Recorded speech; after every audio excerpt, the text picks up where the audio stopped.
Mystery. At all times, it lingers around us, whispering in the depths of understanding, calling us to lean in further, to explore more, to ask the big questions.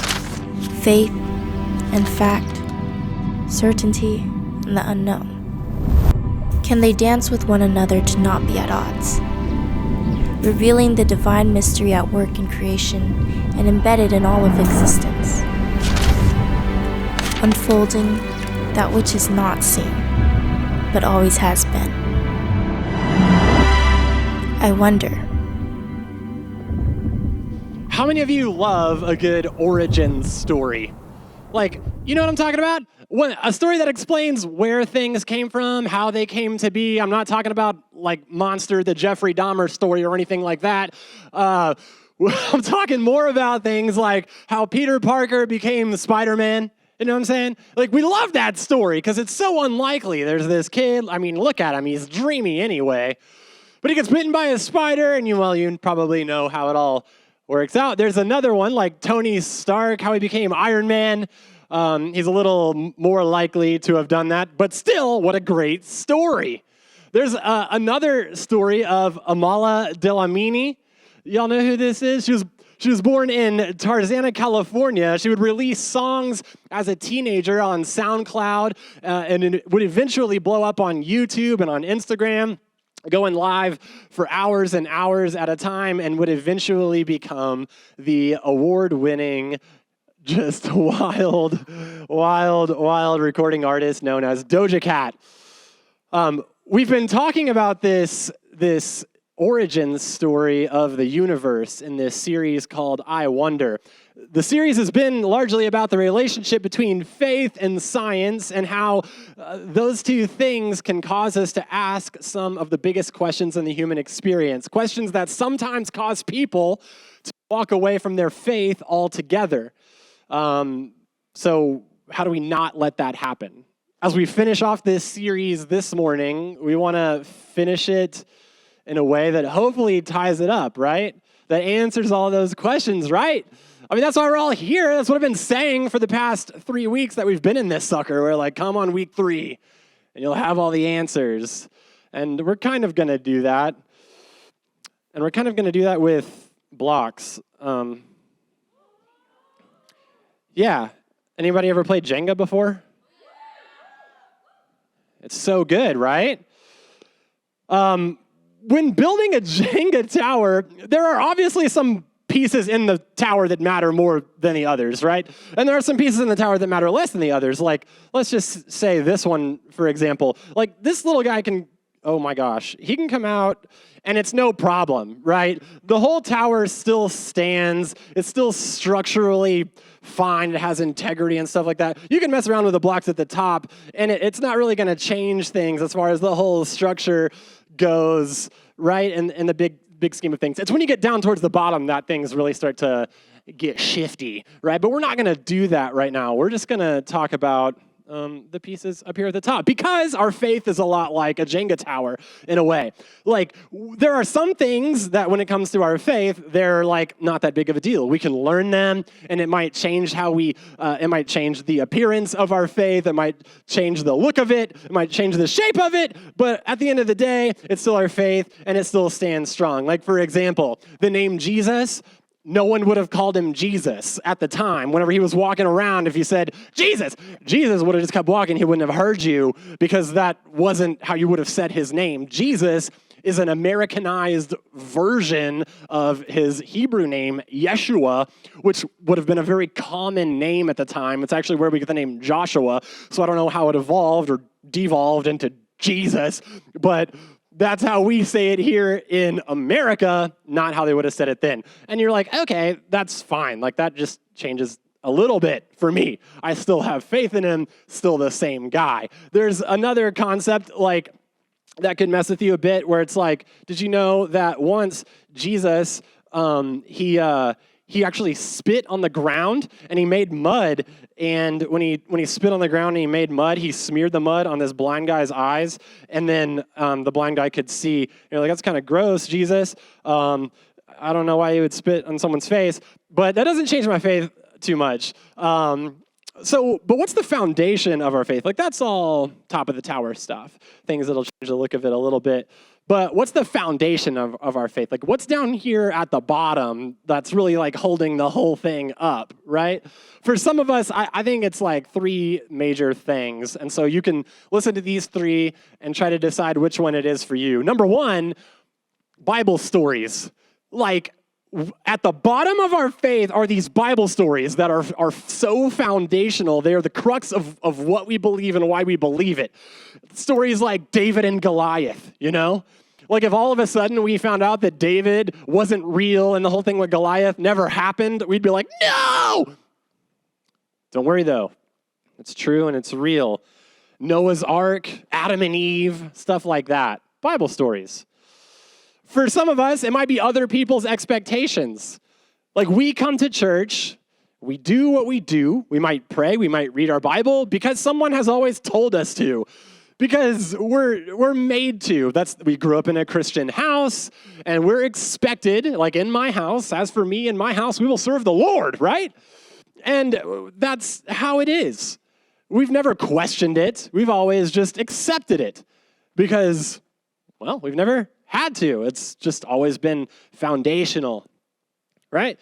For some of us, it might be a tragedy or a trauma that happened in life. And now this is where it gets a little gnarlier, but I see this at people's foundation a lot because there is a place where you were struggling.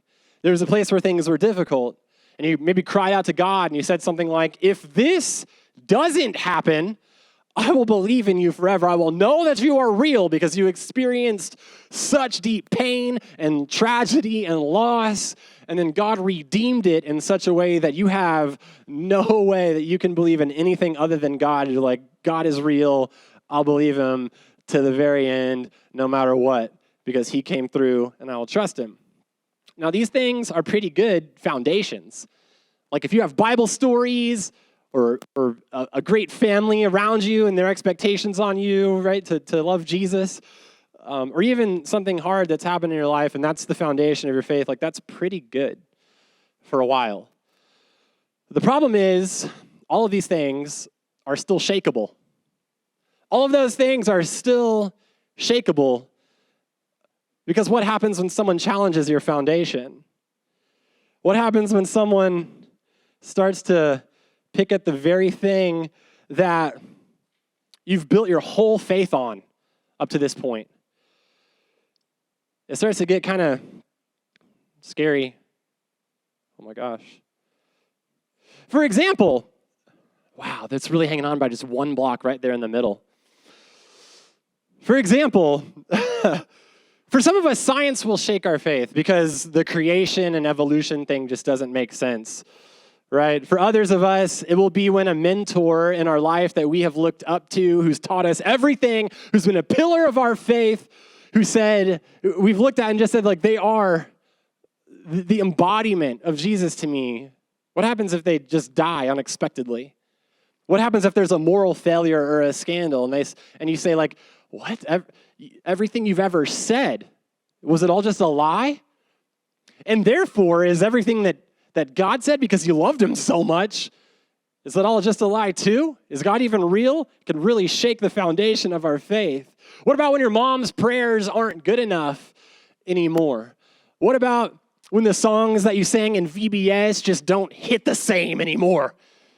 You know what I mean? They're like, it seems so real then, but looking back, why are these vegetables even talking, right? What about when a youth staff leaves and a church maybe didn't handle it too well? What about when friends betray us and they stab us in the back?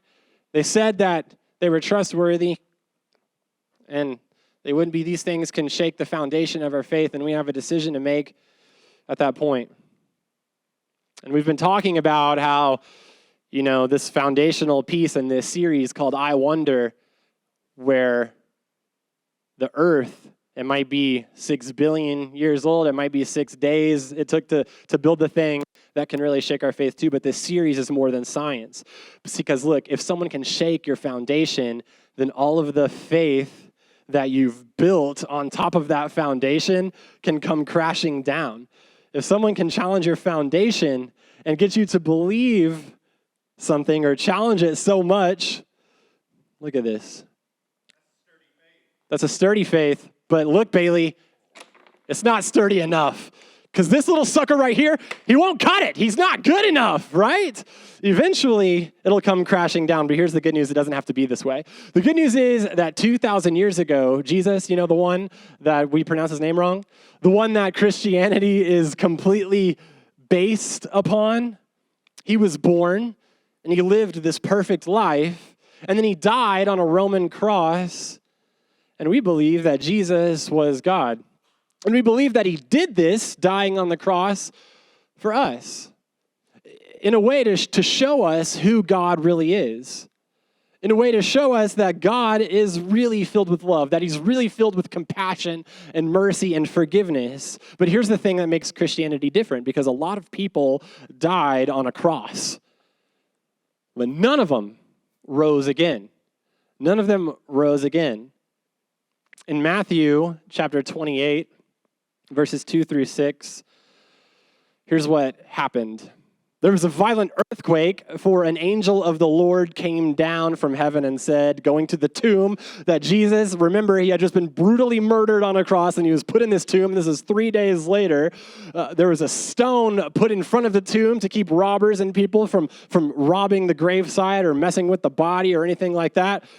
And so this stone was humongous, and it was rolled away. And on top of it, this angel, his appearance was like lightning, and his clothes were white as snow. And the guards, there were these guards, right, to make sure that stuff like this wouldn't happen. They were so afraid of him that they shook, and they became like dead men. The angel said to these women who were walking up and who discovered the thing, the angel said, "Don't be afraid, for I know that you're looking for Jesus, who was crucified." They were going to pay their homage, pay some respects, like we visit gravesites of friends or loved ones who've passed away too, right? But it says, Jesus is not here. He's risen just like he said he would. Come and see the place where he lay and see that he's not there. And you don't have to be a scientific genius to know that things like this don't happen. But since this moment, 2,000 years ago, the Christian faith has been built on this foundation. The resurrection. And that is a foundation that won't jiggle, or fold. When you build your faith on the resurrection, this is not a perfect analogy, obviously, but, dude, this thing isn't going anywhere. I promise you that. And if Christ had been raised, this is what Paul said, was pretty cool, writing to a church in Corinth. He said, if Christ had not been raised, our preaching is useless, and so is your faith. This is his way of saying that, like, if the resurrection didn't happen, nothing else would matter. Your whole faith would crumble down and it would fall apart if it was built on anything else, just like I said, just like those Bible stories or other people's expectations or whatever. Like, it'll, son of a gun, it'll never be as good as the resurrection, a faith built on the resurrection, because this one is never going anywhere, and this one is never going to change. Basically, without the resurrection, everything else is pointless. And notice what Paul doesn't say in the passage. Paul doesn't say that if the earth wasn't made in 6 days, then your preaching is useless, and so is your faith.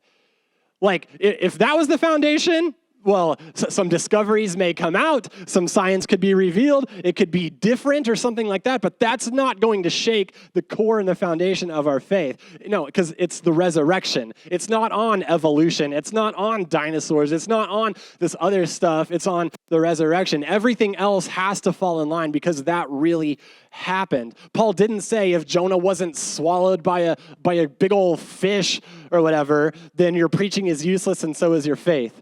Paul didn't say if Adam and Eve didn't talk to a real snake in the garden, and if it's discovered that Adam had a belly button or whatever, then your preaching is useless and so is your faith. If two animals of every kind on the entire planet didn't get onto a boat at the time of this global flood, like maybe it was local, maybe all the animals didn't get on. It doesn't matter because that's not the foundation of our faith. The foundation of our faith is the resurrection. Even the people who killed Jesus said, truly, this man was the Son of God. Hundreds of people saw the resurrected Jesus, including his own brother, James, and says, you are the Son of God. You're God himself.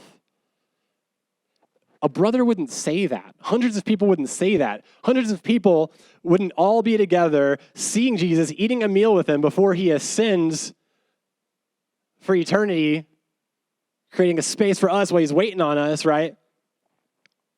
The history is there. It's all proven. It's all true. It's all real. And everything else has got to be based on that foundation. So, am I answering all of your questions? Maybe not. Does this really answer the question about dinosaurs and everything like that? No, not specifically. But the answers are there.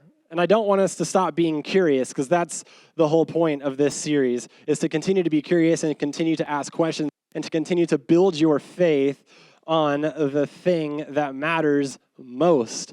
To build your faith on what matters most, and that's the resurrection. People have been doing this for thousands of years, and it's the only unshakable faith. It's the only one that will not let you down. Whenever everything else crumbles down, the resurrection will still be there standing strong, and you can start to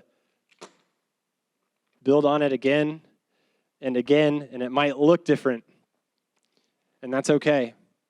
It might look different than somebody else's tower, and that's okay. The point is that you're curious, you're asking questions, and that you understand that we're not alone. We're all doing this together.